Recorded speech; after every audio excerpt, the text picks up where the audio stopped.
Calling this meeting to order. Travis, would you give us the invocation, please? Let's stand, please. Let's pray. Heavenly Father, we come to you tonight, Lord, to make decisions on behalf of the community, to lift up this community, the leaders, Lord, make the proper decisions to serve the citizens of this community. We ask that you bless each person in this town, in this state, in this nation, Lord, as we celebrate our Independence holiday coming up, Lord. We ask you to be those that are sick and able to be with us. In this name we pray, Jesus, amen. Amen. Pledge of allegiance. Pledge allegiance to the flag of the United States of America and to the republic for which it stands, one nation, under God, indivisible, with liberty and justice for all.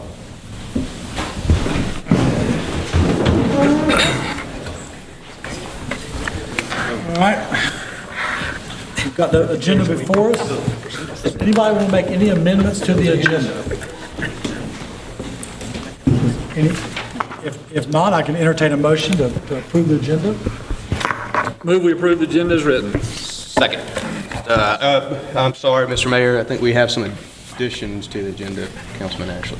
They were given out, on the consent agenda. Do we want to include those? Yes. Okay. The agenda, the total agenda. All in favor, say aye. Aye. Motion passes. Okay.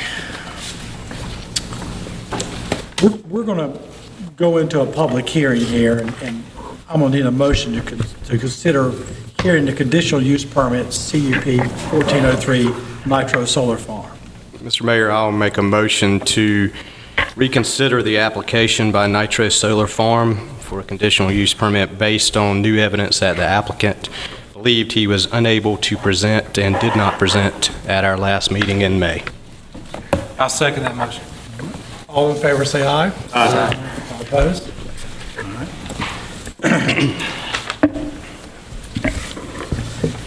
If there's any person in the audience who is going to speak about Nitro Solar Farm or anything during the public meeting, you need to stand up and be sworn in. We swear everybody in at one time. So that was a good time to do it. If you're going to speak for or against it.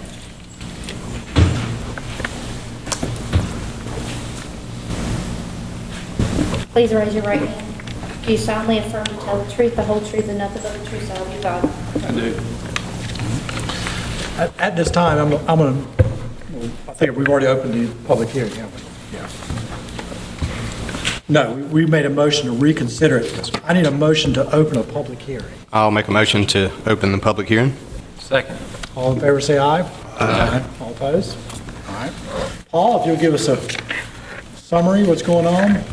Well, gentlemen, I'll give you an abbreviated introduction for the staff report because it would be repeat of the same thing we had last month. The new evidence is in addition to what was presented last month. This is conditional use permit 14-03 for Nitro Solar Farm. The project location is on the east side of Velveton Grove Road, approximately 1,500 feet south of the intersection of Ray Drive. The applicant is requesting a conditional use permit to construct and operate a solar farm. The total acreage of the tract is 87.37. The solar farm will occupy a portion of that. The zoning there is R20A. The existing land use is residential agricultural.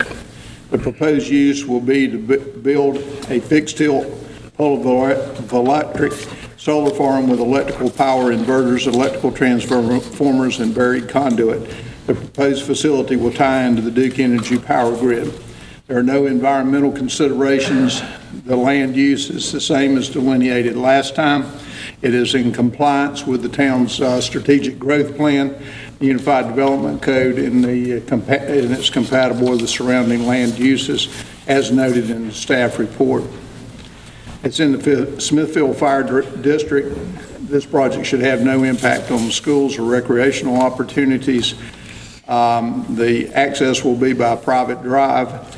Water and sewer, if needed, will be by a private well and septic tank. And the electrical provider for the area is Duke Energy.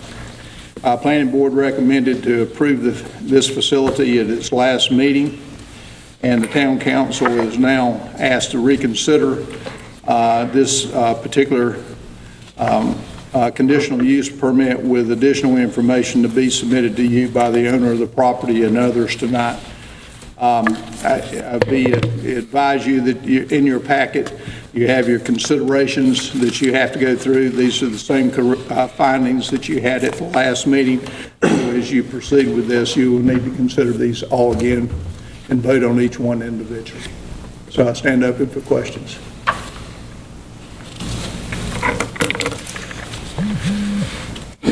Paul, I think my vote at the last hearing was well documented. I'm glad to see this back on the agenda for reconsideration, but I am a little concerned that I would like to see the other one back on for reconsideration too. I know that doesn't have anything to do with this one, but. It's by reconsideration, is by petition. We received a petition request for reconsideration on this farm. I'm not aware of receiving a petition request for reconsideration on the other.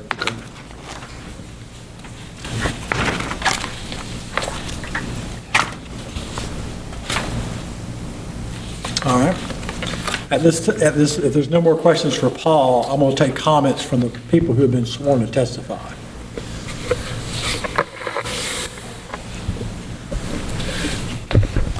State your name and.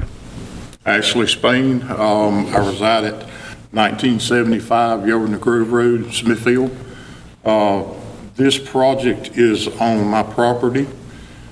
I would like to give you just a little bit of information on where it's at, because if you read the minutes, you really don't know where the property is located. When you leave out of Smithfield Business east, you go approximately 3/4 of a mile past Interstate 95. You take a right on Yelverton Grove Road. The John Deere tractor place is on your left-hand side. You take a right. The site is approximately 1 mile off of US 70 Business, which is a very rural and farming community is the predominant business there. You consider farming a business just like a storefront. When you turn right on Yelverton Grove Road, you go past Ray Drive, which is a mobile home park or mobile home subdivision, as ever how it would be put, on the right-hand side, and it's a pretty large subdivision. And right here, once you pass, I have got some maps of this, which will show you a whole lot better, where you can see it clear. I hope you can, and I'll stand up here and try to point it out to you.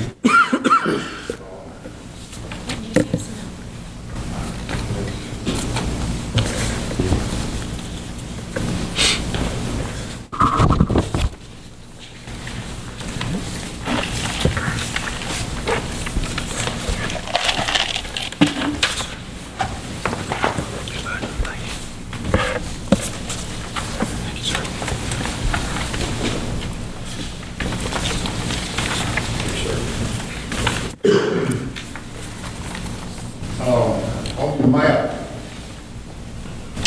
it does not have Ray Drive.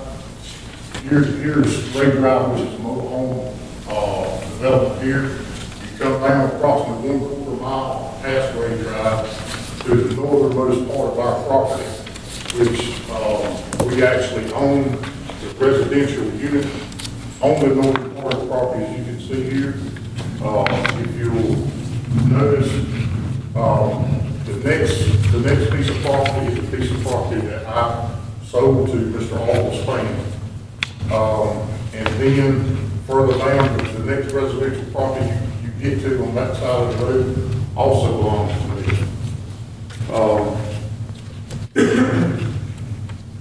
When the other properties that's across the road, I have a 38-acre farm that's directly across the road from this property.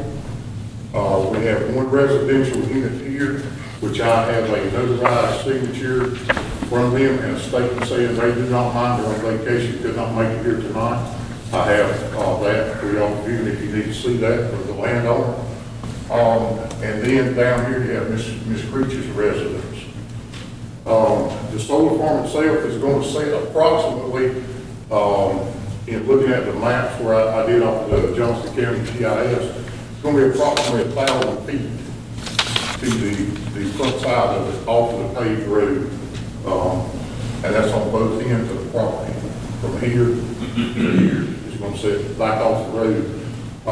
With the terrain of the farm itself, this lower area in here, you really wouldn't see the solar farm anyway with the contours of the land going in there. And like I say, the predominant businesses in here are all farming. It is predominant farming on that. The back of the track, which we own about 50 acres of, is a wetland or a wet type area, as you can see on the second page. If you'll flip over, it came directly from Johnston County GIS showing all this area back in here is wet, so there's no potential for development. No potential for anything coming back up in here other than the wood line. The timber would be, all that you would be able to do anything with this back here. With everything being said, the farming aspect is where we generate our income off of this property to pay property taxes. And really the liability, it's almost a liability you have a farm nowadays because it does not generate enough income to pay the property taxes on the land, the buildings if you have anything. And that's one reason we consider the solar farm. It's a cutting edge tool of energy, green energy, and it's to be perfect, quite frankly, it's more profitable than farming. I look at it as my income, my retirement income. It helps generate that. It helps for my son's income, for his retirement, to be able to keep the family farm. I mean, the way things are going now, we own, our family originally owned a half a mile. We still do, but it's been blocked up. But we want to keep the family farm in our possession. And this is a good way to do it, plus for the retirement aspects. And also, the farming. We're still going to continue to farm the parts of the farm that's not in the solar site. So it'll be pretty much, it'll look the same way it does now. Coming down the road every year, you're going to see row crops out there. You're going to have the buffered area for the solar farm, which will be, like I say, it's approximately 1,000 feet off the road. It's not like it's right on on a main interstate or right downtown Smithfield. This is a very rural area. Also, as far as the safety issues, I know Mr. Scott, mentioned something about safety issues before. This farm, like I say, is off the main drag of traffic. Very little traffic on the road. On the front side of this property is a canal. You normally think of a ditch, about in a country road. This is actually a canal here, all the way back into here, to this area right here. The canal is about probably 6.5 foot wide, 4 to 5 foot deep. And on the farm side, it's about 2 foot higher than the road. So as far as, being concerned about somebody running off the road having accidents, and getting tangled up with the solar facility, that's virtually impossible. I know that's one thing, we thought about also, in talking to our neighbors about the safety of everything. I did a lot of extensive research in it. And where we decided to put it on the farm, it doesn't cause a visual effect. It does not bother the neighborhood because it sits so far off the road. And it's like I say, we're really the predominant landowners on you know, all around this property that the solar farm is going to be put on. Also, as far as access to the property, if something were to happen, there's a main entrance that Sunlight Partners has or will establish on the farm. We already have a 40-foot road going in the very middle of this farm that also provides access to the area where the solar farm is at. That is a locked cable that we would be more than glad to get with the fire departments. I know they have lock boxes, you know, for the keys to the cable. If for some reason they happen to have to get in there, that they would have 24-hour access, you know, to that through our private road.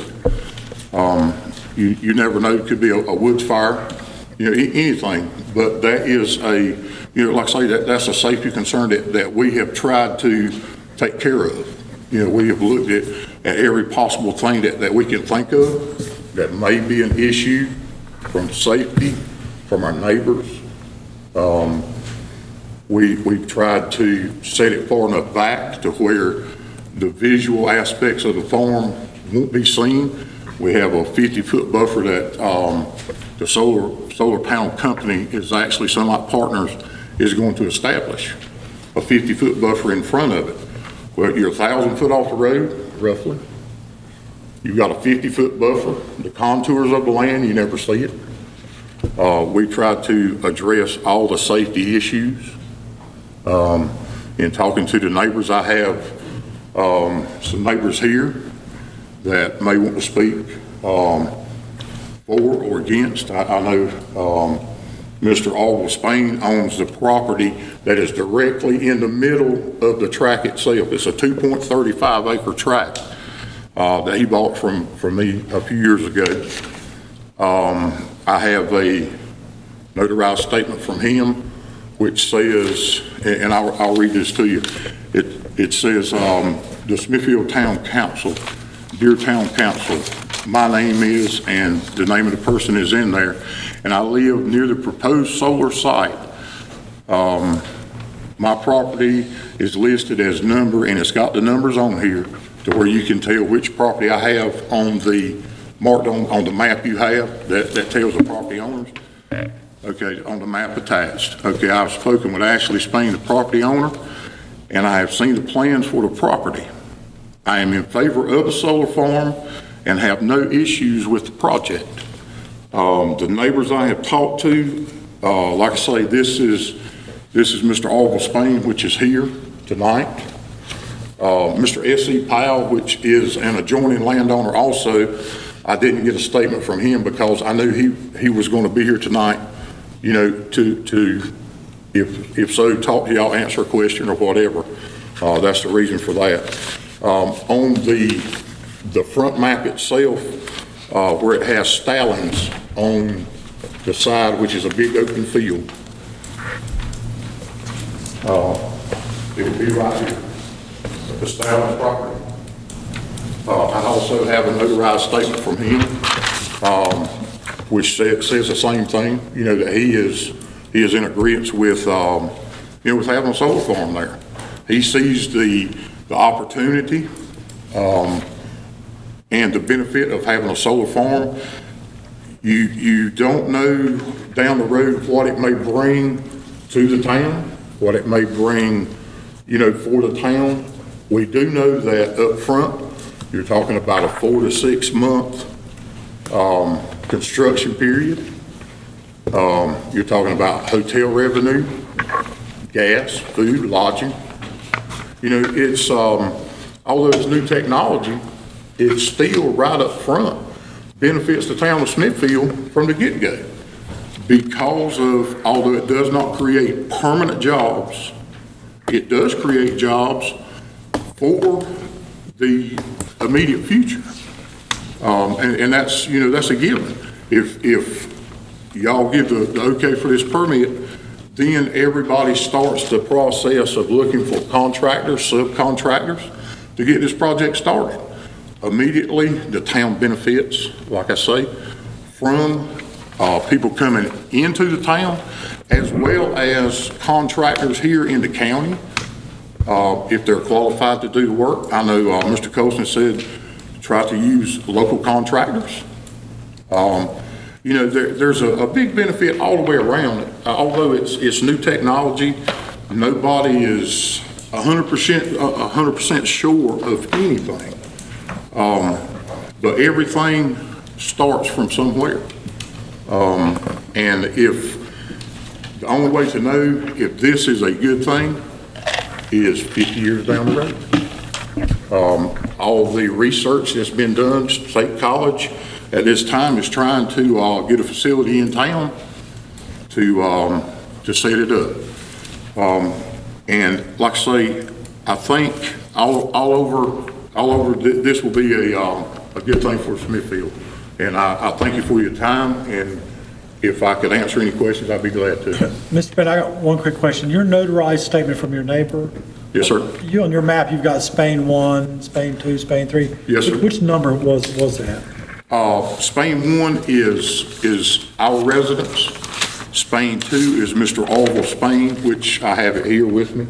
That's the notarized statement. Yes, sir. This is the one in the center right here. Yes, sir, the one in the center, where it says Spain 3 is my residence. Number 4, which is Jason and Mandy Hall, which is directly across the road from Mr. Orville. I have a notarized statement from them. And also from Mr. Stallings. It says Leonard, I always call him Mr. Bud, but it's from Mr. Leonard Stallings that owns the big field adjacent to this. I also have the notarized statement from him. And we do have Mr. Powell here and Mr. Spain also. Is there any questions for Mr. Spain? I have a question, Mr. Spain. Appreciate you bringing your testimony forward to this meeting. Based on the last finding fact 3, it was concerned that the property value would be challenged in some way. Mm-hmm. Do you, as a property owner in that area, do you feel that this would impact the property value for your property? No, sir. Let me finish. Okay. And also, when you talk with the people who have given written statements, did they have any concern about the value of their property? No, sir. No, sir. I discussed everything in length with the ones that I have the statement from, and also with the neighbor that's here. And I feel like there's a possibility it could be a benefit. But I do not feel at all that it will devalue my property with the amount of property that I own around it. If I thought that, I wouldn't have started to go through with the project originally. And I don't think that as the neighborhood as a whole, that it will devalue anybody's property at all. I really don't. Can you submit those statements to the clerk for the record? Yes, sir. Thank you. Any other questions for Mr. Spain before we allow other people to speak? All right, Mr. Spain, thank you. Is there anybody else who'd like to speak on this subject? For or against? It's a great time to speak. It's a public meeting.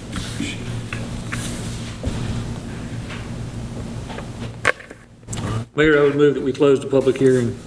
Second. All in favor, say aye. Aye. All right, is there any discussion by the council? Well, we're going to, I have a question for Paul. Paul, if we were to approve this tonight, what is there a timetable on when they have to do this project? A conditional use permit is with your approval good for a period of 24 months. It can be renewed beyond that, but they have 24 months to start construction activities. Once they start construction activities, the conditional use continues it stays with the land. And until the farm goes away or this council changes its decision, it stays with the land forever. They have 24 months to start the project, but there's no requirement for them to complete the project. You can put requirements on. That's, you can do that as far as the conditional use permit process, yes. Actually, I think it would have to be continuous construction, but they would have a reasonable period to complete it. So if they started within the 24 months, started, worked hard for a few months, and then just disappeared for 18 months, that would be ineffective. They didn't start, is what it would go back to. So as long as they start it within that time frame and reasonably finish it, I think they would meet the requirement.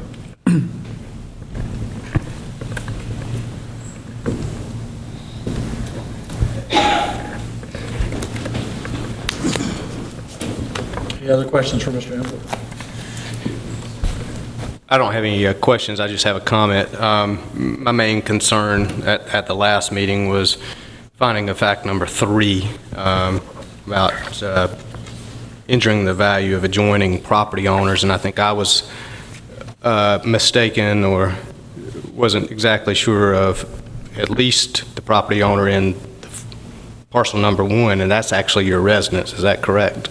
Yes. Parcel 1? Parcel 1, parcel 3, parcel number 1 is my father, parcel number 3 is mine. Okay, all right, so still in the family. And then the setback of 1,000 feet, also, that gives me some satisfaction to know that it probably will not have much of an impact. And then your statement regarding the contour of the land and so forth also makes me feel a little better about the situation and the surrounding property owners and the testimony that you've given via the written statements and so forth. I actually went out after the last meeting, and I actually spent a while on the property out there with Mr. Spain, looking it over and saw some of the things that he was talking about, which brings me to something else I'll bring up later that I think we need to do to be better prepared for some of these. I do know that you, Ms. Creech, is that right? Your mother. Yeah, property landowner number 5 is Ms. Creech, and I remember she was here at the last meeting, and she didn't really speak out against it, but she was concerned about what it was going to do. She had no idea, and just like I think probably to a certain degree the rest of us, I actually spoke with her. She's still concerned, and I can understand that, but I think based on what I heard from her, she's not, quote, against it, I think is the way I understood. But I would be a little apprehensive if somebody was going to start doing something that I wasn't used to close to where my property is too, but I just wanted to mention that. I did go out there and look at this property rather extensively and feel more comfortable myself with what they're proposing out there. I'd like to add also, due to the additional information given by the landowner and the written consent notarized from the landowner neighbors, I'd like to reconsider with that additional information and education by the landowner. And let me just say something for the record, Madam Clerk. Based off of what was discussed by the attorney at the last meeting, for the record, I have not had any discussions with Mr. Spain regarding this, for the record.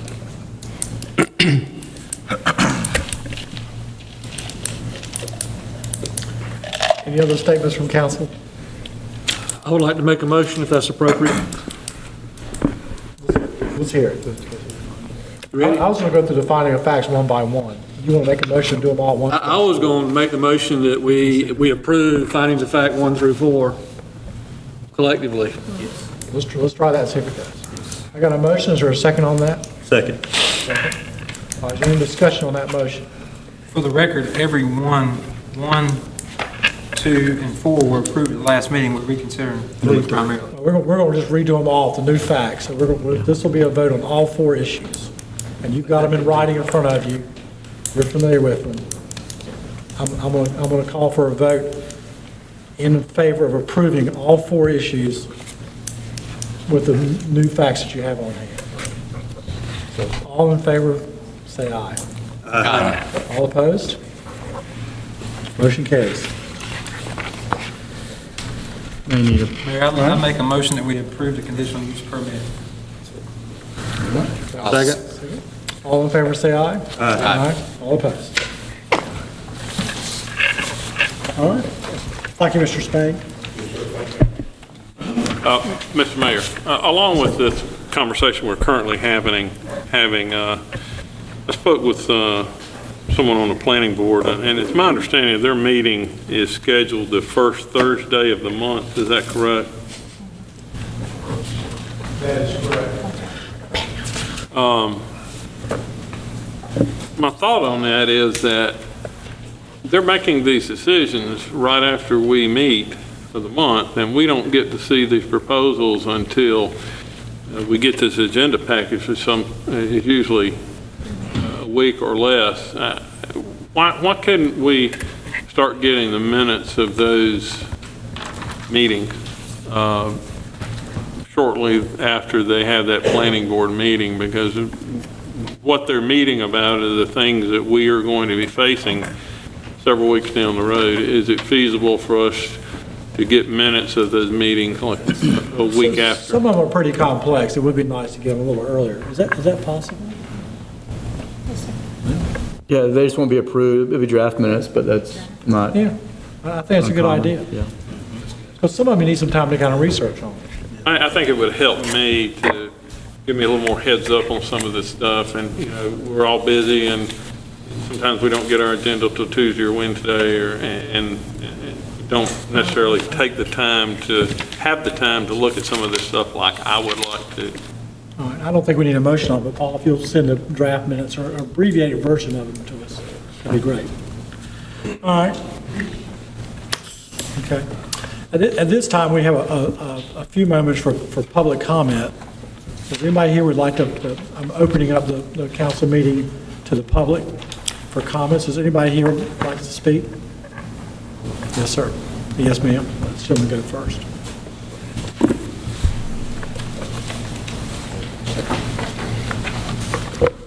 Hey, I appreciate y'all hearing me. And, my name is Rodney Taylor. For those of you that don't know me, I live in Smithfield, been here for a long time. And I have a few concerns. The main thing is the property values in this town. I've been in the valuation business for 20-some years, and I'm becoming quite concerned. I'm seeing homes that are sitting on the market for 2 and 3 years and not selling, and when they do finally sell, they're well under market or short sales. I'm seeing businesses that are left open, with that. And the main response that I get when I ask why, people, potential buyers and stuff, is that because they don't want to live in Smithfield and pay the taxes and the utility rates. And I'm quite concerned with that. So I got to looking into some research, and I'm not much of a speaker, I'm more of a numbers person. And I dug into the Department of Revenue's, they have a spreadsheet of all the municipalities in the state, and I got looking at the numbers, and let's see. According to the data, the effective tax rate, that's just a quick explanation of the effective tax rate. It's the tax rate that's adjusted for the sales ratio, which equates it among all the towns. Some are evaluated in 11, some different years, so it equates it all out.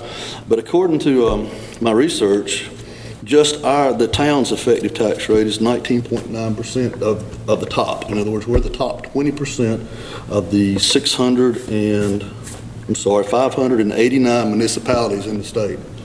So we're close to the top on that.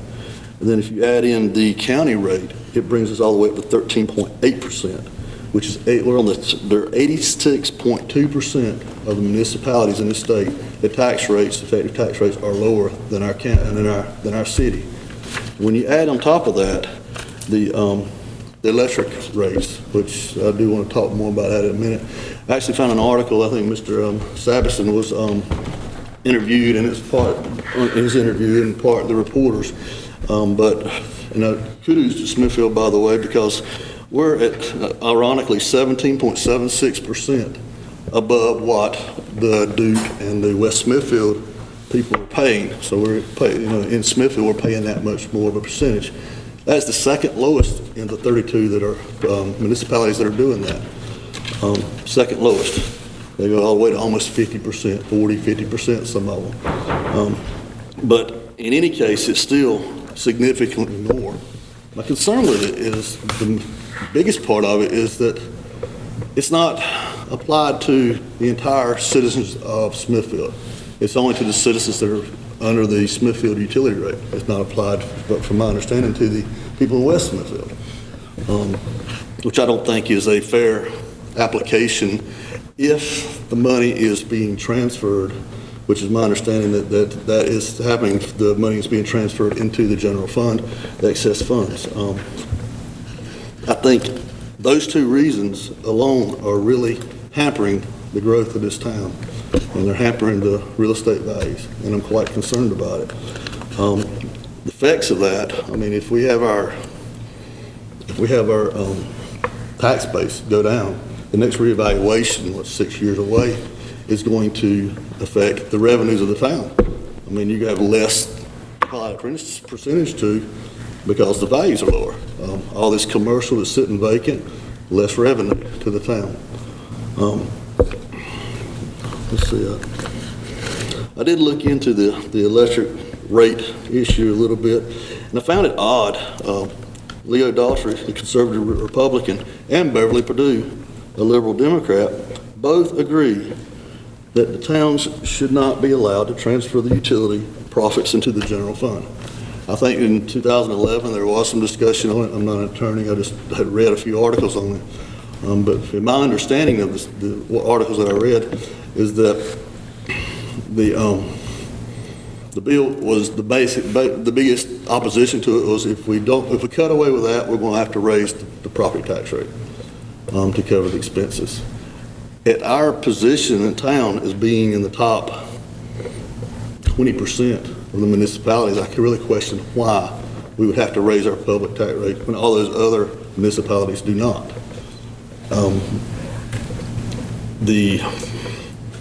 I think the bill was passed, but it was only applicable to the districts in Mr. Daughtry's district. And at some point has been, some way it's been circumvented now, but it isn't. It only applies to one town in the state, that's Smithfield. Right, and that's the only one in his district. I think, was Selma not in his district either? I think Selma is one of them. It was Smithfield, Selma. I've served on the city government 8 years ago, 20 years ago, and these exact same conversations I come up. Which unfortunately, we're kind of stuck with electric cities. Yeah. But, and I mean, we are the second lowest of all those 32, which is, commendable. Oh. But I still think that, I just can't help it, if I look out and say, if we were able to, I mean, the original purpose of this Electric Cities and the North Carolina Power Fund, or whatever the corporation is.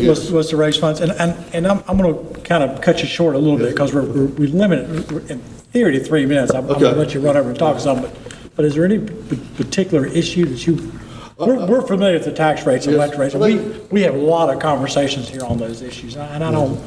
I think my main concern is the way it's affecting property values in the county. Because I think it is a direct detriment to residents being bought and commercial coming in when they can go outside of that and not have to pay those. I'll give you the short answer, which is, if you go to the town website and look at the mayor's page, I've got a written answer for that, which is on there. But Electric Cities is trying to sell their power plants we bought.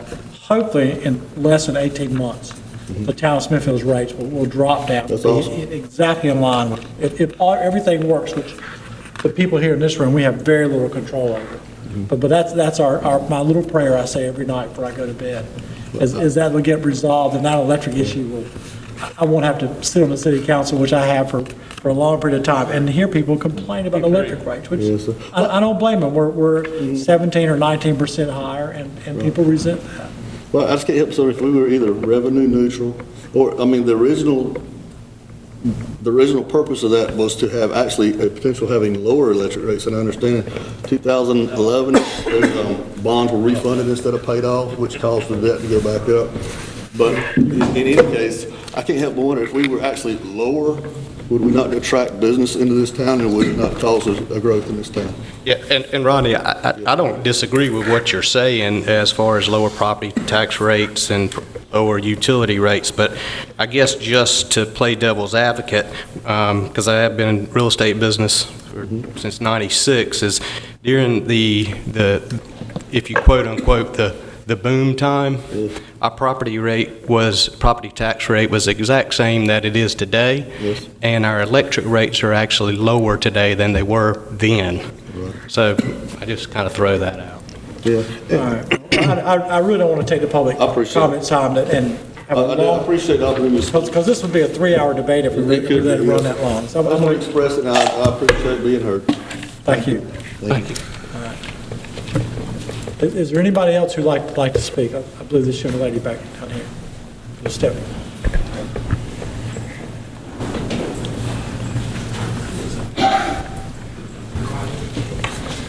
If you'll state your name and Good address. evening. My name is Shirley Cohen, and I live in the Pine Acres subdivision in Smithfield. And I'm here as a concerned citizen for the area. We are concerned about the entrance at Dogwood Street and Old Goldsboro Road.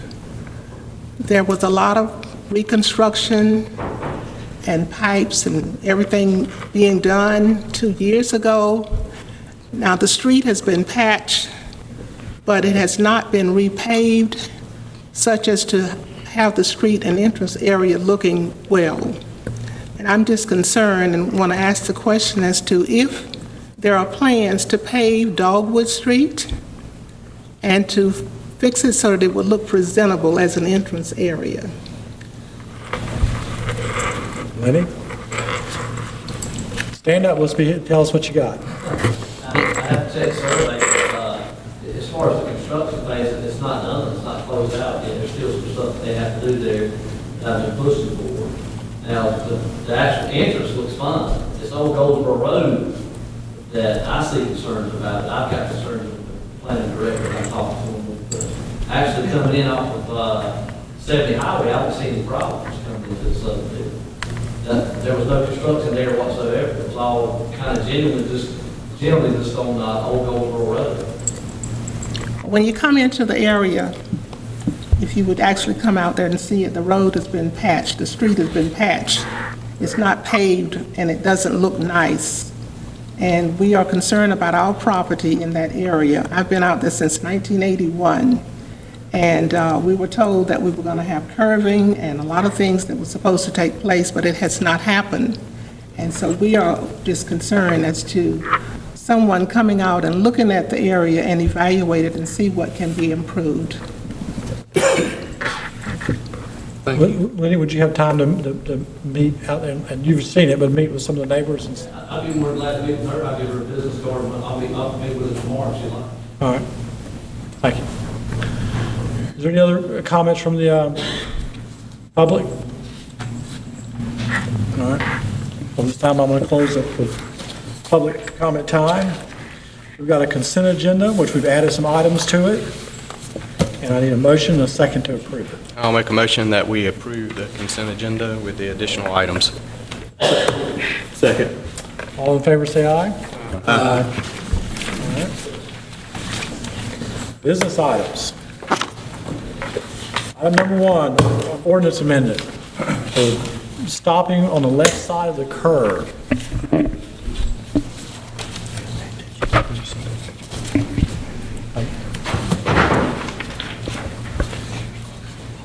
Mayor, I'm going to ask the police chief to come forward on this item. Just to summarize, I think there's been some discussion about this.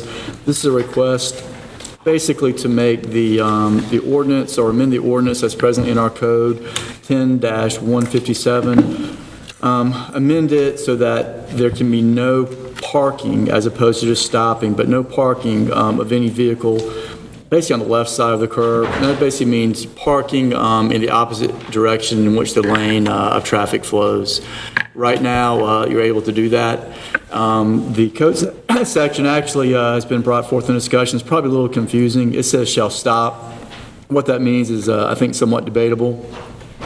If you read our code from beginning to end, basically stop typically signifies that somebody stopping to let somebody off or something else. Parking is when you park, turn the car off, or vacate the car after you've gone there.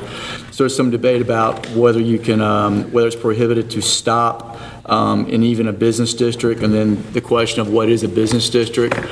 We have many business districts labeled by zoning, and as the chief pointed out, in his research, business district, when this code section was adopted, most likely referred to just the downtown district. That was in 1967 when the code was adopted. I'll let the chief fill in the blanks in terms of his experience in the last couple of years, but in summary, I think he's gotten several complaints from people in different areas. One in particular, where there's been some occurrences where people are pulling over, going in the opposite direction of traffic to park their cars in the opposite direction that have caused some issues with the owners pulling in and out of their driveways in those areas.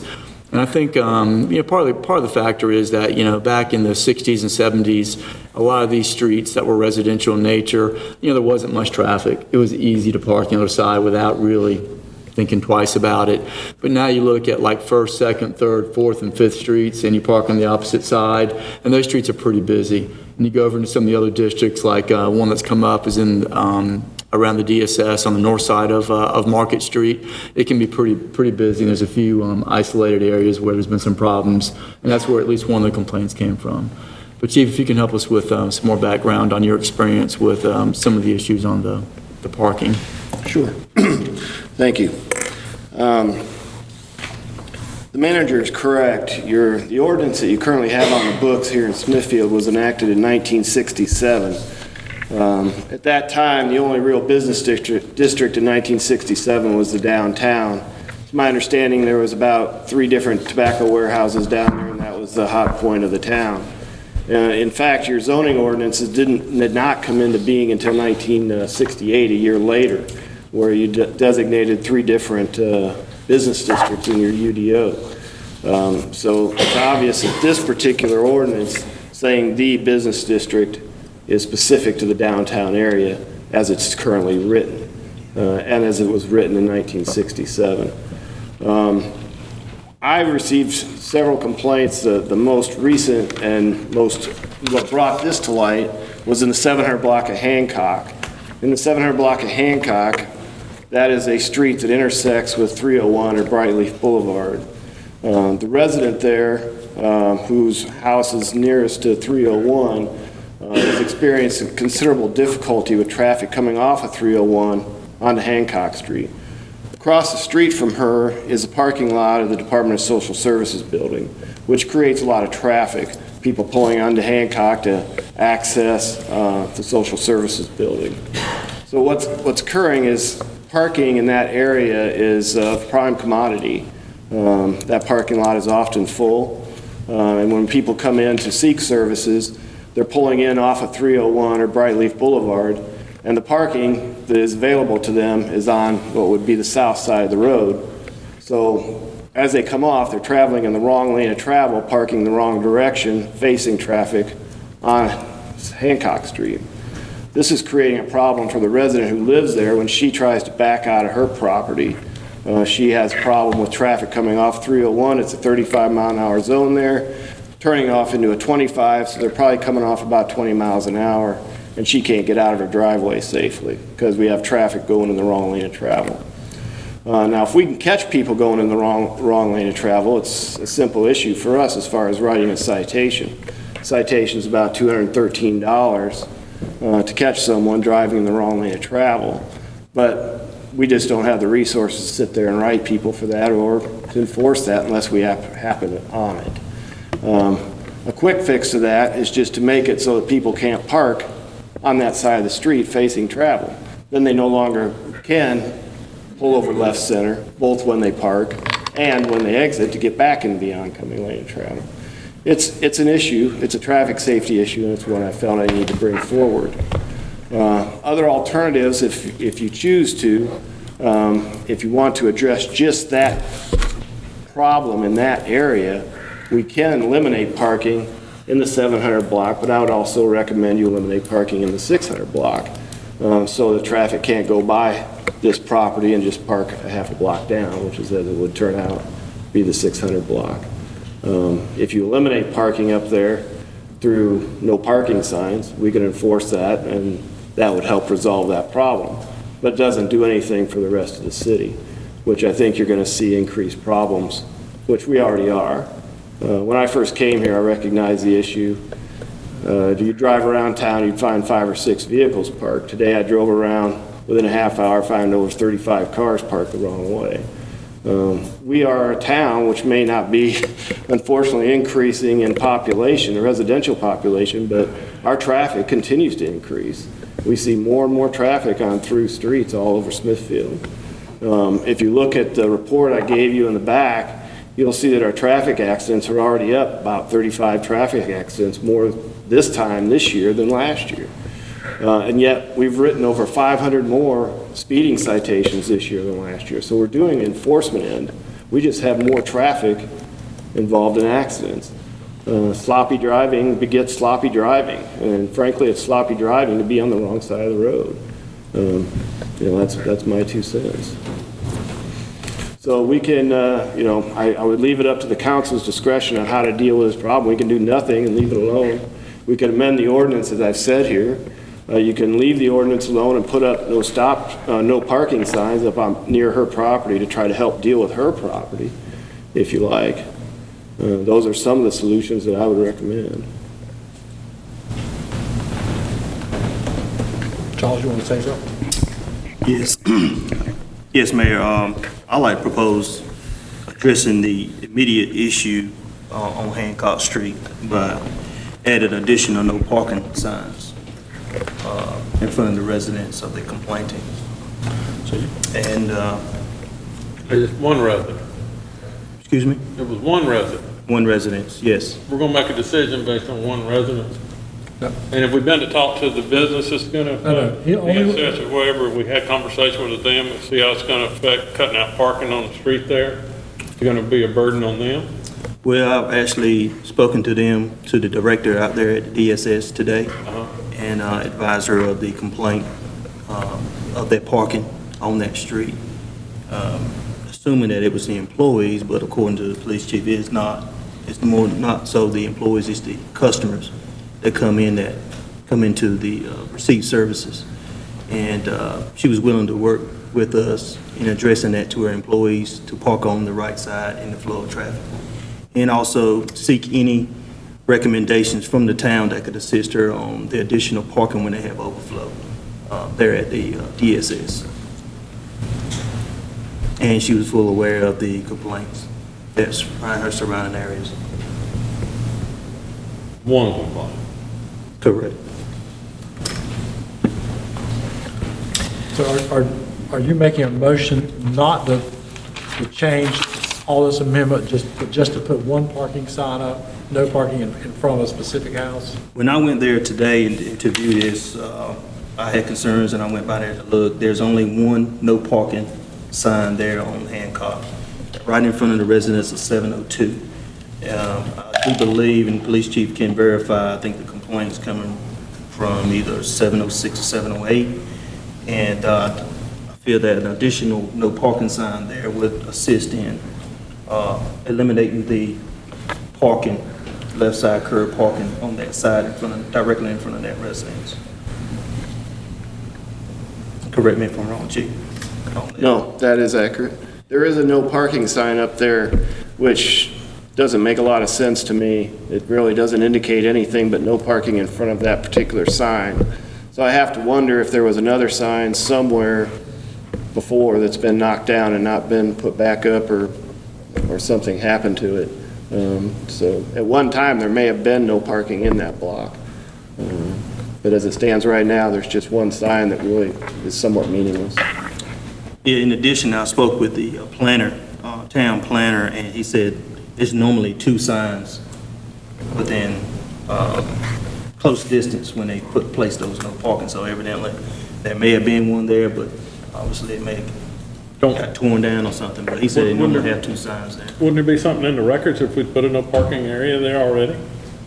But I don't know. Well, the ordinance addresses no parking on the left side of the street, and what I'm hearing is no parking signs, no parking at all. On either side? The no parking will On be on the either left side. On the left side of the street. Okay. But there's a sign there already. I mean, would that sign have just been put there arbitrarily, or would this be already addressed? The sign's been there for some time. It's not a new sign.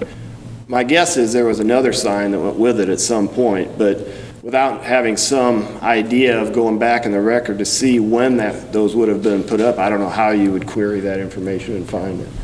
We don't keep records on stuff like that? We would not have a record of it if it's hanging in the park. I would guess the only record would be in the council minutes whenever it was approved, and without going through every one, I don't know how you'd find it. Mayor, I have a statement I'd like to make. My concern is similar to what Councilman Williams is sharing, the fact that you're looking at making a change of the UDO based on correcting the whole town versus residential versus business. If I'm not correct, I believe we're planning to revisit our UDO, and perhaps that'll help us better determine districts versus business or residential. I feel like that, we can do what we can to fix this, but I don't think it's fair to change the whole thing for across the town, because some residential people, it's convenient for them to park in this procedure, getting groceries out of the car, they feel safe, whatever. Let's do this. Somebody make a motion, and we're going to discuss it a little bit, then we're going to vote on it. So have I got a motion on, we're talking in our minutes right now about changing ordinance, and now we're talking about putting parking signs. Okay, when we sit as a legislative body, which is what we were doing here, I have a hard time making changes to our laws based on what I hear is a complaint from one person in a business district. I also have a problem with changing a law based on 1 week's notice when we don't know what the business districts are versus not the business districts. So my motion is to table this request for action later. And I got a motion and a second. All right. We're going to discuss that. We're just talking about tabling this. We'll pick it up at a later date. Any discussion along that idea? Well, I think we need to determine who polices our parking districts. I mean, we got issues in town with parking. Who's responsible for the signs? Is that the police department? Is that the planning department? The sign itself? Well, of course, Lenny's group erects the signs, but they're not responsible for it after that. I guess anyone who would notice that the sign was down, if it went down in a traffic accident, be our job to notify him to get another one put up. But it's been down, if there was a sign there at all, it's been down for years, because I walked that boulevard, there's no indication there was ever a sign there. No broken off post, no hole in the ground, nothing. And we got plenty of time to make decisions. So I've got a motion and a second about just setting this aside and we'll pick it up later. So any more discussion on that? All right. All in favor say aye. Aye. All opposed? Motion carries. All right. Business item number 2, discussion of holiday pay and overtime pay for non-exempt employees.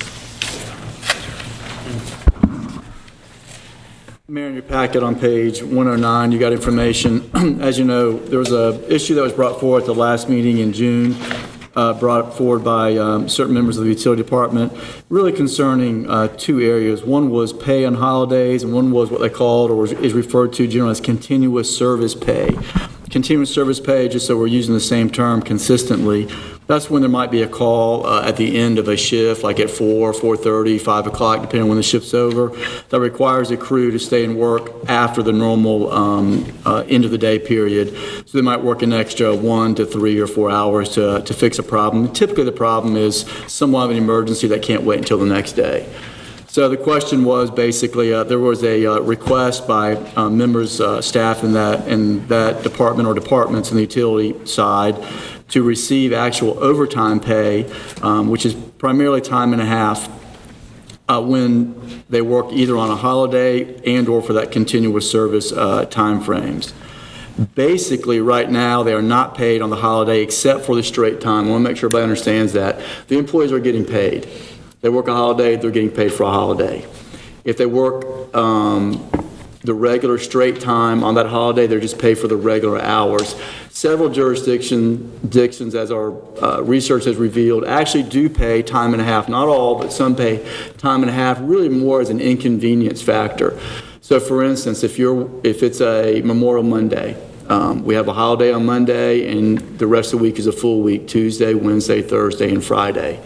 You should be off on the Monday. You're called into work because of a utility emergency for 4 hours on Monday. Some jurisdictions will pay you time and a half for that 4 hours, even though under the FLSA requirements, which govern overtime, if you don't actually physically work 40 hours and then time over that, you're not paid for the overtime. You're still only paid your straight hourly pay. We've been paying the straight hourly pay for that holiday pay. Perfectly legitimate practice. That's what we've been doing. I understand that concern, and actually I agree on the holiday pay. I think there is a strong inconvenience factor that is there. And actually, Mr. Kerrigan ran the numbers on that. The cost would not be substantial on that holiday pay. We only have 12 holidays, so the inconvenience or the number of opportunities for that to happen are not substantial. That's something that I think we could do to really give some benefit, because while on paper it may seem like it's equal, you work 4 hours on Memorial Day Monday, but you get 4 hours off later. Well, that's great, except that you're not in the holiday, you're pulled away from your family during that time, and that's why a lot of jurisdictions actually do that, and they provide that time and a half factor there. So that's one option for council to consider. The other option was a continuous pay. I've outlined what that is, and just in summary, what the town typically does in order to save funds as part of our policy, employee handbook, really to save funds, was that when there is overtime work like that basically they award the employee with compensatory time instead of actually paying a time and a half. So basically, if there's a 40-hour week and you work an extra 2 to 4 hours because of an emergency that occurred at the end of a shift, say on Friday, you had to stay after and fix a water line or an electric line, so you worked an extra 4 hours. Typically, the shift supervisors would flex that time out or give them comp time to take off. The employee, understandably so, would much rather get paid for that time, which is certainly understandable. Again, if there were going to be an inclination to consider paying that overtime, what I would recommend is that, again, on both of these, holiday and the continuous time, we only pay, according to the rules of FLSA, which means if you actually physically work the 40 hours and then you have a continuous time where you add a few more hours of work time or call back on the holiday, Two areas. If you call back on the holiday, I would recommend that you do award them the time and hour and a half of makeup time, basically, just for the inconvenience. On the continuous time, I would say, if you're inclined to do so, if the council's, and certainly it's your desire or you're within your authority, either way you decide. If you decide to pay for that continuous overtime, basically, we'll just follow the straight FLSA rules, which means, again, if you're called over to work an extra 4 hours at the end of the week on Friday, so you've actually worked 44 hours, we pay the time and a half for that 4 hours. We would pay an hour and a half for every hour you worked over the 40. However, same scenario, if you had a sick day on Monday or a vacation day on Monday, not a holiday, but a vacation day, you worked the rest of the week in full, and then you had to work 4 hours at the end of the week on Friday for an emergency, you haven't actually physically worked over 40 hours. In fact, you would have worked 32 hours, and then you would have worked 4 more hours, so you would have worked basically 36 hours. Under FLSA rules, you would not be entitled to time and a half, and I would say keep that as the rule for that overtime. Don't change that at all. But right now, we would ask the employee to take comp time, basically time off or flex time, to make up that time, and that's been our practice as much as we can control that. And also, just to be clear on the other part, when there is callback pay, we do pay that, basically. That is already paid now for our departments. So anyway, I wanted to give you those choices. If I may, you gave us two choices here. Which one are you and Ken recommending to to us? Well, I'd recommend, there was two different issues. One is the holiday pay issue, and I would recommend that you do pay the employee for the hour and a half on a holiday, whether they've worked the 40 hours or not. So you're saying if they come in for 8 hours, they get 8 times 1.5 hours? On a holiday. On a holiday, yes, sir. Versus what they're currently get is 8 hours regular pay because right. they're being away from their families and stuff. That's right. That's right. Are holidays not paid holidays? Yes, they are. At 8 hours, right? For every employee. Good straight time. Right. Whether you work or you don't work. So would we pay, would that affect, are we asking to pay 2.5 times? No. So you would just get the same holiday pay plus a half? Plus a half an hour, that's right. And no, I do not want to recommend the 2.5 hours. I think one jurisdiction we found actually did something like that, but no, that's not what I'm recommending at all. What I'm recommending would be consistent with most jurisdictions that pay in that form. They pay the time and a half when it's a holiday, kind of a callback period for that. How long has this been in effect? Was this revised, or was this always been the policy? The policy about working, taking the comp time versus the time and a half? Not always, no. I think it's probably been the practice for a good 3 or 4 years. Is that about right? Yeah. I think there's a change made maybe about 3.5, 4 years ago from what I could tell. And again, I don't think there was a holiday pay. I may be wrong there. I don't think they paid in the holiday. I think they just paid the overtime, just like standard overtime. They would pay the time and a half for that. Then about 3.5, give or take, years ago, they changed that to try to work it out with comp time, really just as a fund-saving measure. And this will be for every employee? Yes, sir. Yes, sir. Again, police and fire have different, as you guys probably know, police and fire have slightly different rules. Those are okay as they are. They're pretty much paid the straight time anyway. Because they have different shifts, it's a little bit different anyway. This wouldn't just be for utilities, it'd be for public works also. And again, the holiday pay is not much of an issue. The other overtime pay, a little bit more of an issue, but we can handle it during our budget period. I think the impact would be a little bit more on the utilities than it would be in Lenny's departments and public works. That's a little bit more manageable. The utilities are a little bit more difficult because they do tend to be more emergency in nature. You know, it's kind of hard to wait till the next morning to fix a water line or down an electric line. Some of the street repairs and things like that can wait until the next day. So it's a little bit easier to manage. But we would do our best to manage that and make sure that it's not, it's not overly used, and it's used only as a absolute necessity, and actually have to keep track of it to make sure that it's not, it doesn't get out of hand very quickly. But again, just so you know, this would be consistent with many towns that pay that way, the straight overtime. Paul, I'd like to say I agree with you on this recommendation that I think we should pay him for holiday pay callback for inconvenience. And as you said, for continuous pay to remain the same. Is someone going to make a motion? Just one additional comment to Paul. I don't think it was an action of the council. I think it was an action of staff that put this into place. But there was a concern a few years ago about the amount of overtime and the amount of overtime that the town was paying. And we were paying a considerable amount of overtime. So what I would ask, you've already said that you would monitor it, I would ask that a report be given to the council on a monthly basis as far as the amount of overtime that's being spent, because we just like, I think the quote Mr. Ashley said, you don't want to tear that fence down until you know why it was put up. And so we just need to monitor it. Yeah, definitely was not, this was not dictated by the council. Staff did. In the past. I have a concern. Yes, staff chose to do this. We did not force staff to do this. Can we can we just change it back? I mean, it's just a question. Sure. Yeah. That's my knowledge. Yeah. Exactly my point. This was not something the council got involved in. The council told them to cut the budget. We were running out of money. The staff chose to do this.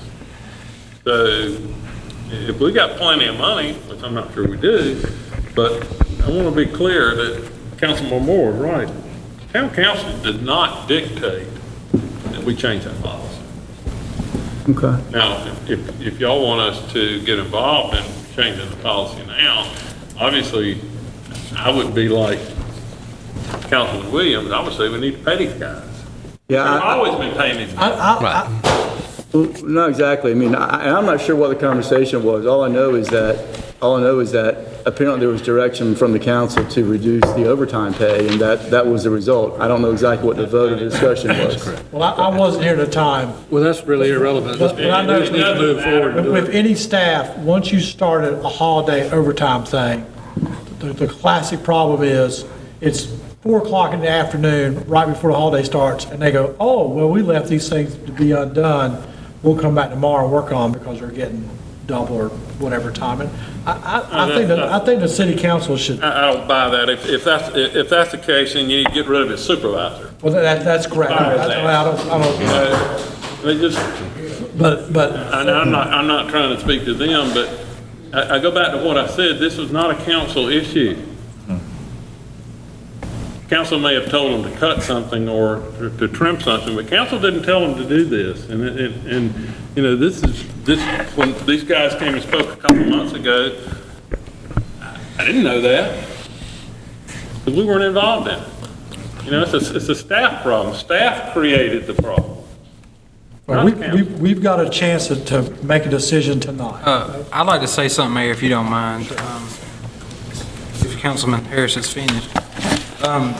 My concern is, that I understand and I totally agree that the employees should be paid time and a half on the holiday. As they're coming back in, they've had plans with their family, a lot of times an emergency comes up, that thing. But my concern is if we've approved this for those that are called back, what about the ones that are scheduled to work? I feel like that this part of this should include those employees, and possibly perhaps we should put a cap on it up to 12 hours, you know, or something, because you got to take into consideration there's people that work different shifts and things on holidays. For example, at Christmas, if a police officer has to come to work, he's getting his regular pay. I feel like that he also should be entitled to that 1.5 hour on the holiday. So I'd ask if we, I put it in the motion. Did you make a motion? I would ask that we consider that as well for all employees. Well, yeah, I mean, I think we're okay with, I mean, the only real issue is the holiday pay and the actual overtime over the physical 40 hours. That's really the only, everything else is working perfectly, no problem at all. And I mean, I think police and fire actually, they're in good shape. I mean, I don't think there's any complaint there. And well, I'll make it a motion. I'll make it a motion that we agree to pay the employees 1.5 for holidays, those that have to work. Non-exempt employees. Non-exempt. again, is that, just to clarify, that's again. Every employee. So, but there was a,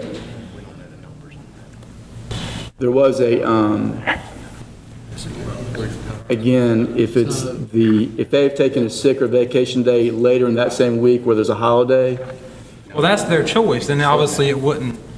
Okay, well, I'm saying, but then, under that scenario, still, they would get paid the straight time, but if they work the rest of the week, they work on a holiday, they're called back in, they get paid time and a half there, so it wouldn't be, there are some caveats there. I was gonna say it's Right, I not quite. understand. Okay, And I I just think want to you make can sure, is that, Put it in, that you could bring back us a policy amendment, we'll approve it at our next meeting, but it would include that 8.0 times 1.5 on a holiday for every employee. And then if, you know, the clause with the overtime, if they take a shift off, that could be included in that as well. So you're including in your motion police? I think it should be for every employee. I don't think there should be a difference. I mean, if you're scheduled on Christmas Day and you got to be at work, I mean, if one employee is going to come back to work and get paid, then everybody should get paid the same. I mean, if you're going to do it for one, it's not fair to do it not for all of them. That's my well, opinion. it's just with public safety, they just have different hours that equal the total FLSA requirements because they're not 40-hour per week employees. Well, you said that was a different issue on overtime. We're talking about holiday pay. Right. If you're going to pay an employee, any employee, 8 hours of regular time on a holiday, that's completely fine. But we're talking about changing it to 1.5 times 8 for that employee. If that employee comes back to work, the other employee should get the same compensation. perhaps we should look at that and see what the difference in cost is, but we shouldn't make a change just for a group of employees. If I can, let me ask the police chief. Chief, will that change your payout with the holiday language there, or would it still meet your practice now? It would change what we're doing now. Because payroll is very complicated in the police department, because you have a 28... Payroll is very complicated in the police department because you have a 28-day cycle. You have 171 hours that can be worked in that cycle. So time can be flexed out. We can do different things within that cycle that help us to avoid paying time and a half for employees. But they're not being paid. They're being paid 86 hours every 2 weeks.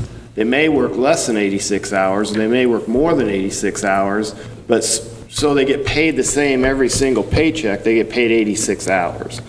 So it averages out to that 171 over that 28-day cycle, and then it averages out to the proper number of hours every year. But this is a very traditional schedule throughout North Carolina. When they work these 12-hour days, they're actually 12 and a quarter hours. So what they get, right now, if they don't work the holiday, they get 8.64 hours of comp time, just because they weren't scheduled for or basically holiday time is what it's called. And that's what it averages out, that if they worked a normal work week, they would work 8.64 hours, which is more than everybody else. If they work the holiday, they get that 8.64 at time and a half, which is 12.96. So they are already receiving that time and a half when they work the holiday, if that makes sense. In other words, they're getting paid that time and a half when they work on holiday. They are. Correct. They get a choice. They can take it in pay or they can take it in time and take it off later. Either one. If they're scheduled to work, we're talking about emergency going in when they're not regularly scheduled to work. We're talking about paying them for going in when they're not regularly scheduled to work. Yeah, I understand that. And I understand where you're trying to go, and I would welcome that, but because of the way the payroll is complex and it's spread out over the course of a year, I think they're already getting what you're asking for, and I would recommend just leaving it alone for us. All right, that's fine. I don't have a problem with that. Thank you. Do I need to rescind that second? I think we're going to need a substitute motion from the original. I'll change the motion. I have the floor. I would say that we approve 8 hours times 1.5 for callback employees, as is recommended by the manager. Cool. What if he's only called back for 4 hours? Up to 8 hours? No, the hours they work. If they come back for 4, it's for 4.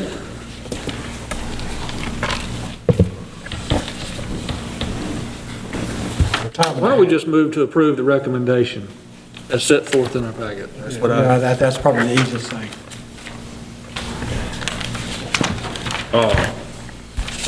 I have no problem with that, but, this recommendation says that do not miss any other work hours during that week to be paid time and a half for the holiday hours work. They will have.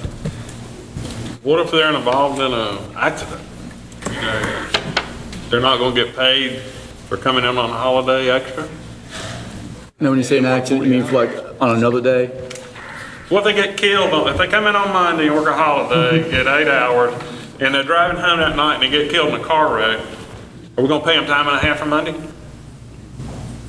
No, The recommendation. not under Holiday that pay is scenario. regardless of the other hours. Okay, so I think Am I mistaken? I think we No, that's have right. a motion on the floor. So I think we need to deal with this motion. All right, I got a motion, wait a minute. I've got Travis's original What's the motion. motion? That we approve it as requested, 8 hours times 1.5 for employees that have to return to work on emergencies like it's. Travis, you want to just, we've got on page 109 and 110 it's the manager's recommendation, which is the last paragraph on 109 and a couple of sentences on 110. You just want to use that as your motion?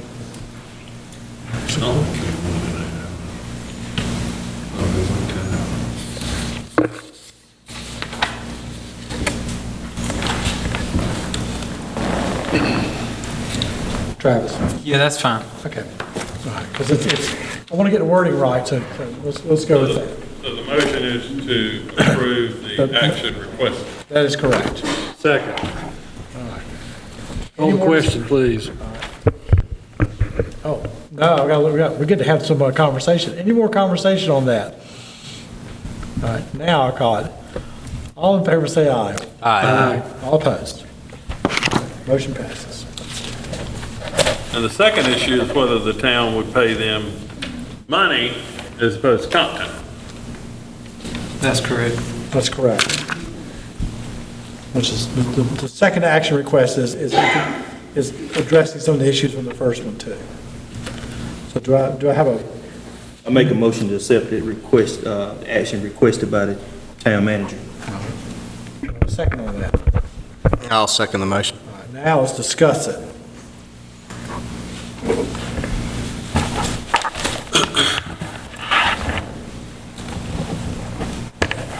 Any discussion? Just can you clarify which one we're talking about? We're talking This about is the last one on page 110. It says action requested. The council may want to consider adjusting our policy to allow non-exempt employees. Basically, if they're working 40 hours a week, they can't use sick and vacation time will not count as their 40 hours during this overtime holiday pay. You couldn't use sick time and vacation time to get 1.5 times during holiday pay. And that's the standard FLSA approach. It's just that instead of requesting comp time, they're just paid under the basic FLSA. This doesn't have anything to do with holiday pay. No. But I do have a question. Yeah. Okay, so we say sick and vacation. What if a holiday were to fall during that time? Is that also, it's 40 hours worked, right? That's so right. If a holiday would count as, I mean, you see what I'm saying? Yeah, under FLSA, it would not count toward a 40 physical hours of work. It would not, and that's just basic FLSA, that's right. Okay. But we're changing it from them earning comp time to giving them time and a half, for the most part. As requested. Exactly, that's right. So we're undoing what Perry was fussing about that was done years ago. All right, let's vote on it. All right, got a motion and a second. All in favor, say aye. Aye. All opposed? No. Motion carries. And Mayor, if I can make that effective, going forward, the next, I'm not sure the pay period, I think we have a pay period on July 14th, 15th, something like that, just to make it a clean, get the hours right, effective on that pay period. Is that acceptable? However you choose to do it. Okay. All right, item number 3, discussing compensation for advisory board. Oh.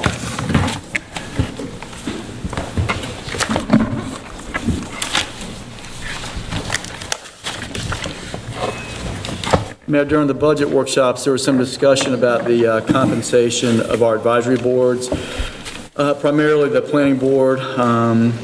The Board of Adjustment, I think, came up in conversation. Of course, there are other advisory boards too, Parks and Rec, Historic Properties, and the Library Board. There's some data attached and research that we found, and I've experienced Planning Board getting paid more than the $10 per meeting that they're paid, and the Board of Adjustment is also paid $10 per meeting. I've experienced boards, planning boards in particular, that have been paid a little bit more than that, more like the $50 per month without regard to meetings.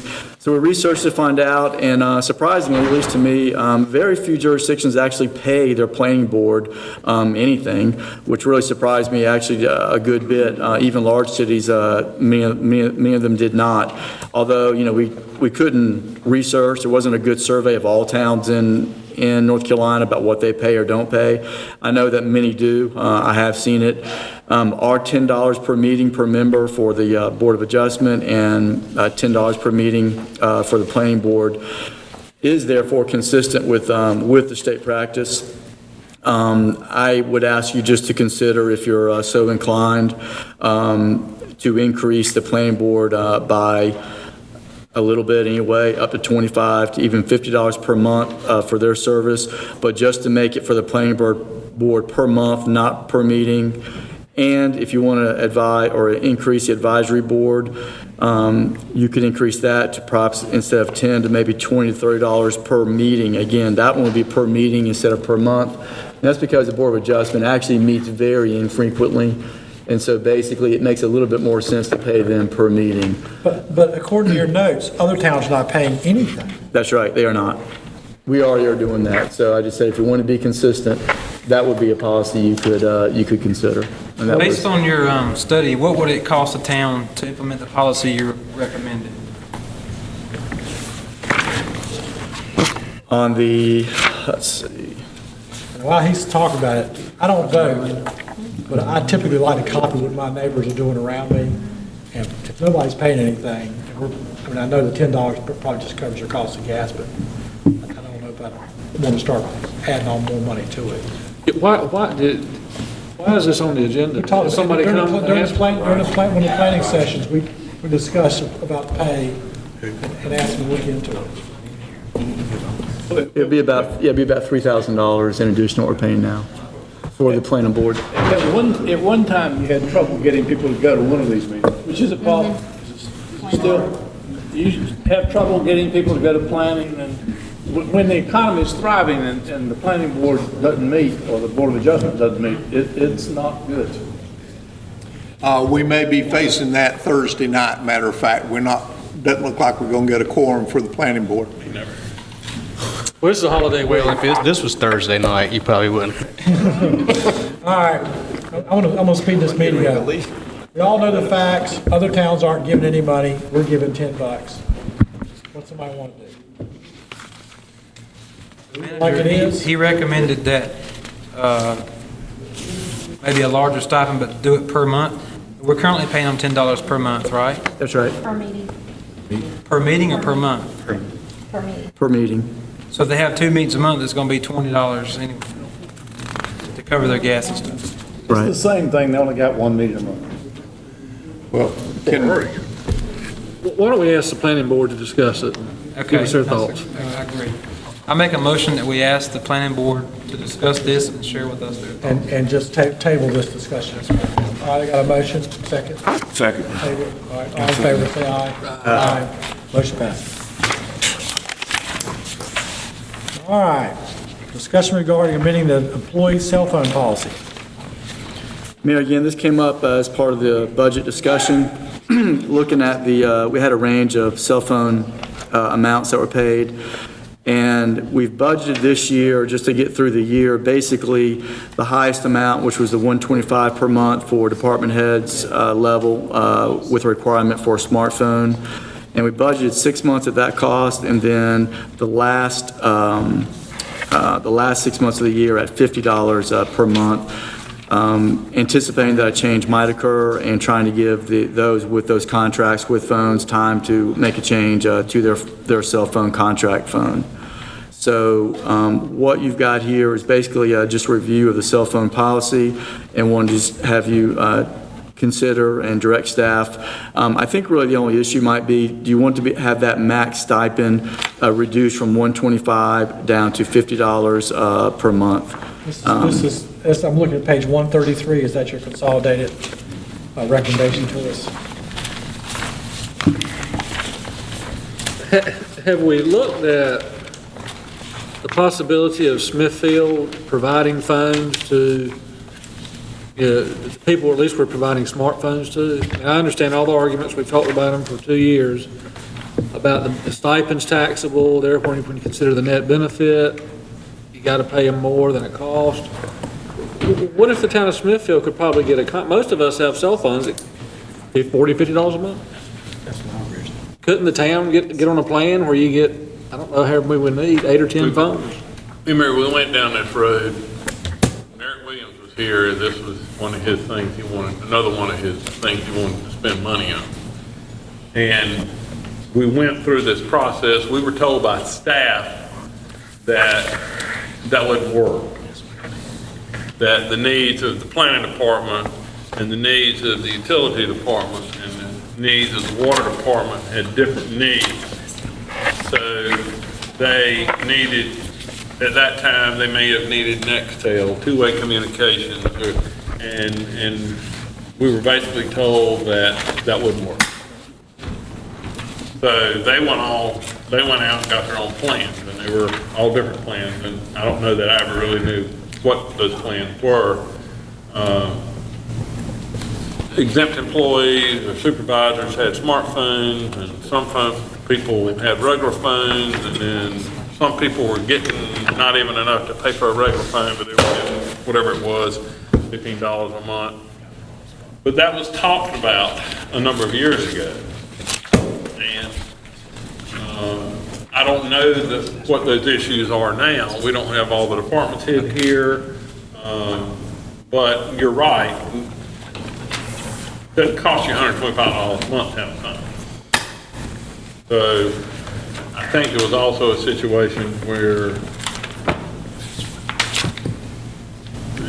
you had your personal phones and you couldn't control whether you talked on it about business or work or personal or whatever. So I think the consensus at that time was to give a difference so much based on the employee's need to get money for the usage of the funds. Well, and I would suspect that phone costs have come down quite a bit since 4 years ago or 3 years ago, whenever it was.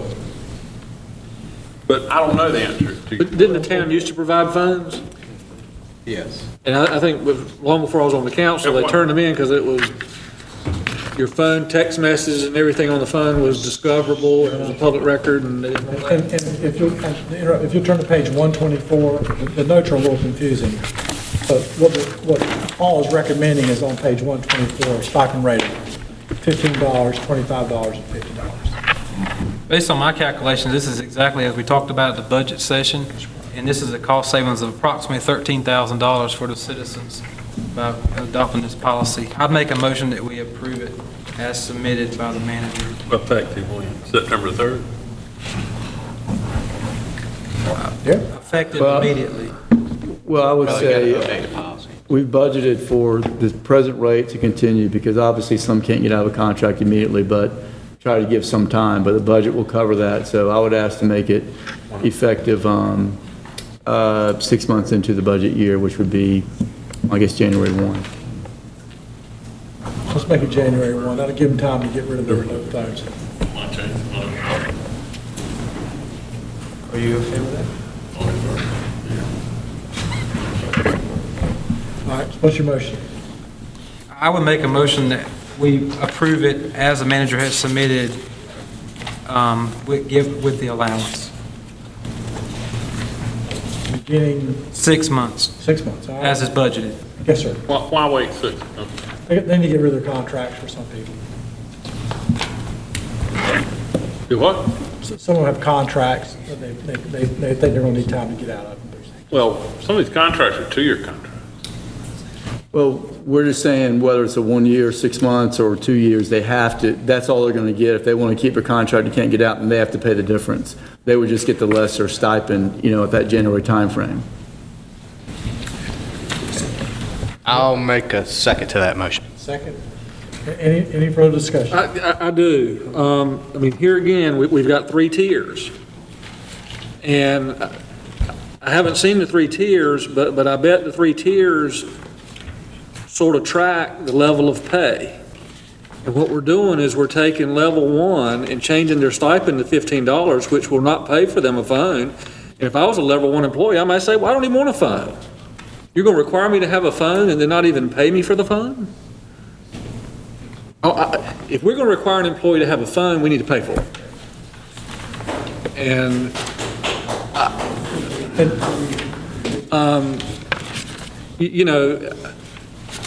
we need to do something. There's a lot of savings here to the town of Smithfield. But I don't want to save for the town of Smithfield in a manner that hurts. I have no problem if you're going to require them to have a phone that we pay for the phone. I have no problem with that. In fact, I'd rather it be that way because therefore then we can look at the bills. I think they're abusing it, we take it away from them. I think what we should do is table this and find out what's involved in us having our own citywide plan and the costs associated with that before we make a decision about this. Travis, you want to amend your motion? Based on the numbers here, and Paul, correct me if I'm wrong, the biggest change was the highest paid stipend of $125 because we felt that was excessive for what it would cost. That's right. The lower two are pretty much consistent, so they're not really being changed. That's right. The, right now, as it stands, it's 125, 50, and 15. And the 15 is typically for a phone or a pager for emergency on-call use only. So it's a little bit different than just having a full-blown cell phone. And then 50 for kind of mid-level supervisors and 125 for department heads and mostly department heads for the 125. Can we take an inventory of these things? And I guess I'm not, there are a lot of savings here, but I'm not real comfortable with the number of phones we're paying for, the number of phones we need. I just want to make sure everything is done right, not only for the citizens, but for the employees. And I just don't know that I feel comfortable with the information. Maybe I'm just missing something, but. Yeah, no, I mean, I'll be happy to check a plan, but I'm pretty certain that a plan is not going to be, it's going to be as much or more because you won't have the variety in the phone, the packages, and those plans just typically don't. I'm quite familiar with large cell phone plans, since I've got about 200 cell phones in my business. You'll have a group shared data plan, and what will happen is one person will watch Netflix on their thing and burn up 2 or 3 gigabytes a night, and one other person will hardly text at all. And it takes a lot of managing over the phone bills. We have basically a full-time cell phone guy who has to ride herd on people because there's always 1 or 2 out of 30 who just abuse everything. It gets big. You assume the responsibility if you have the authority over it. But I'm happy either way. But there's pluses and minuses for managing most of them. I do it both ways. Some employees want me to pay just a flat rate to them, and some of us want me to provide one. Well, it may be that if we get a plan in place, we can say, okay, smartphone employees, here's a smartphone, or we'll pay you $50 a month. We're going to have some lesser paid employees and department head that we're not going to give a smartphone to, but yet require them to have a phone. And we can, I don't know. Well, I understand your concern, Mr. Ashley, and I was one of the ones that spoke about this in the prior budget session, and I actually took the time to pull up all the records I could find of cell phone paid employees. And in fact, the first proposal, the spreadsheet I gave you, it was breaking it down to a $50 allotment for everybody, so it's bringing the $15 and $25 up. That was a savings of about $10,000. This right here just takes that top level down to 50, and that's gonna, you're not gonna bring the other levels up. They're already getting that, so it's not a major change of those employees. I feel like that this, is, with a savings of about $13,000, I think we should go ahead and move forward. If we want to revisit it later, we should. We have a motion and a second on the floor. We do. Did you want to amend that, or you want to make it as is? I think it's... Got a motion and a second. Any more discussion? All in favor say aye. Aye. All opposed? No. Motion carries. All right. Council members' comments. Any council member have anything they want to talk about? I do, Mr. Mayor, unless you want to start down at the end and work your way this way. They've all shook their head no already. So let's Okay. As I mentioned at the last meeting, what I want to do is make a report to the citizens as to what I know about the pending litigation regarding Salary Gate. I've got to be careful what I say, but I will tell you that as of a few weeks ago, the town of Smithfield had spent over $61,000 in attorney's fees fighting a lawsuit over Salary Gate. Deposition was taken, as I mentioned, last meeting of the former town clerk. I will make that deposition transcript available to the public. The exact time I will make it available to the public, I don't want to jeopardize any litigation, but it will be made public at some point. Since our last meeting, to my knowledge, there have been 2 more depositions taken. One is the deposition of the former finance director, and one is the deposition of the former mayor. Those transcripts have not been received by the council yet. Likewise, I plan to make them public. Also, interestingly, which was provided to the council, there were 3 surreptitiously recorded conversations that have been transcribed. Those transcriptions have been provided to the council. Likewise, They are not public knowledge at this point, but nobody was under oath, and they were just, somebody had a tape recorder at a meeting, unbeknownst to the other people at the meeting, apparently. As you all know, that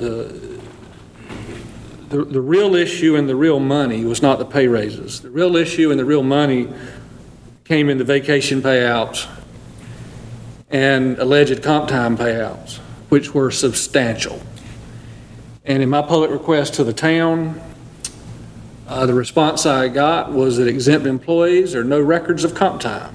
So comp time payouts were made without documentation of comp time earned.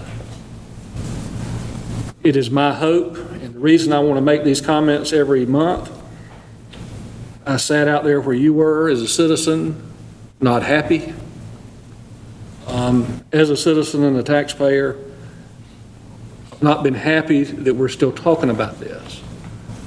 So my desire and my plan is that, by golly, we're going to plow through this and we're going to get it behind us.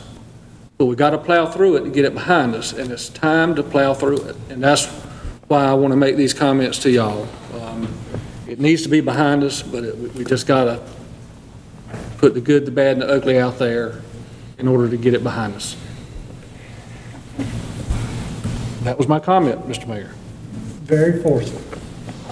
I'd like to also make a statement about that conversation Mr. Ashley just brought up. I have had time to read through some of the transcripts and most all the documents, and I find that to be very shocking, some of the facts that have been revealed. One question I do have for the manager is we had discussed in our budget session about auditing the departments and, looking through that. I was wondering where our status on that was. I'm sorry, offering the what? We were looking at, you're going to go through a summarization and audit of each department. Have we started that process yet? Yes, sir, I have. Start with the first two departments, which is the water plant and the finance departments. And how's that going? It's still pretty early. We've got a meeting tomorrow out at the site with the water plant to go through the list that Ken's put together for us for improvements that have been made and kind of update that. In the finance department, we're trying to work on, we've got some physical improvements we're trying to get in place that are approved in the budget. If you recall, some of the new flooring and that sort of thing, we're going to go ahead and get that started too.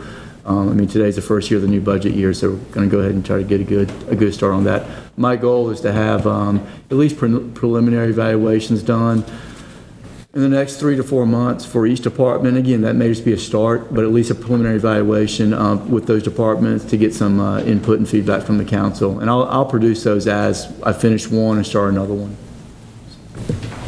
And one other question, if I may. And we had discussed about having a public forum discussion on utilities, specifically electricity. I was just wondering if the staff has been able to further gather information about it was stated that they were having trouble with the commercial rate. I wonder where our progress was on that. We do have a pretty good study on the commercial rate. There's a few comparison issues, more of the issue. Our rates are pretty easy. It's more of the comparison issues. But we've gotten actually some good feedback. Actually, our industrial rate fared actually very well compared to Duke Energy. We were higher on the commercial side. So actually, that study is pretty good. I think right now we're trying to get more information basically on some of our larger industrial users, and some of that information is private basically, just to compare those higher users, not just industrial but larger commercial users. Compare those, put what we charge them, what their billed versus what their case would be with Duke Energy. And the question is, some of that is, do you have a generator, do you not? If it's the industrial side, are you part of a load shed program or not? So some of that is a customer choice, or ones that are able to make those choices, and some have more ability to do that than others. So that's what gets to be a little bit more complicated, but we have a pretty good, I think you saw the first one, if I'm not mistaken. We've updated that just a little bit, but that's still kind of a baseline on the commercial side. Could I ask you to schedule a meeting as soon as possible so we could have that discussion publicly? Sure, and would that be a public forum? That's what I like, and actually allow citizen comment at that meeting if possible. Sure. Yes, yeah, we can do that. Yeah, probably. So probably the September range if the staff has their data. I think it'd be great if we had some visual presentation, maybe PowerPoint, stuff like that. If they could do that for us, that would be great. And allow time for questions. Okay. Any other council members' comments? So, Paul, just one question as I was reading through some of these depositions. I know we made changes, but I just want assurance that any pay raises, any changes to compensation, whether for whatever reason, is following the correct procedures and we're getting the correct signatures on all documents. Is that correct? Absolutely. Okay. And has for the last 2 years since I've been here, and I think the year, give or take, of the interim manager also followed that policy strictly. And absolutely no changes in the payroll system are being done without proper signatures, is that? That's right.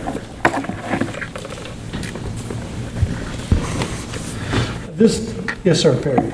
I want to say that I agree with what Mr. Ashley said 100%, except he said that he didn't think the pay raises were that big of an issue, and I disagree with that.